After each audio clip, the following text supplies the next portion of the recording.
Hi అందరికీ జై శ్రీమన్నారాయణ. ఉగాది శుభాకాంక్షలు.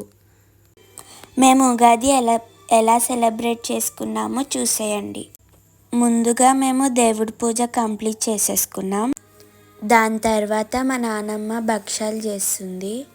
ఇక్కడ మా అమ్మ పూలు కుచ్చుతుంది. దాని తర్వాత పచ్చడి రెడీ చేయడానికి కుండ రెడీ చేసాం. బెల్లం, ఉప్పు, ఓమా, డ్రై ఫ్రూట్స్, వేప పువ్వు రెడీ చేసుకొని పెట్టుకున్నాం. ముందుగా నానబెట్టుకున్న చింతపండు రసాన్ని కుండలో పోసాం. ముందుగా చూపించినవన్నీ కుండలో వేసేసుకున్నాం. మా తాతయ్య బాగా కలిపి పచ్చడిని రెడీ చేశారు. నైవేద్యం పెట్టి హారతి ఇచ్చాక దాని తర్వాత పూజ కంప్లీట్ చేసేసుకొని, మీరు కూడా ఉగాది ఇలాగే సెలబ్రేట్ చేసుకుంటారా? కామెంట్ చేయండి. పూజ కంప్లీట్ అయ్యాక మా నాన్నమ్మ అందరికీ పచ్చడి ఇచ్చింది. హ్యాపీ ఉగాది.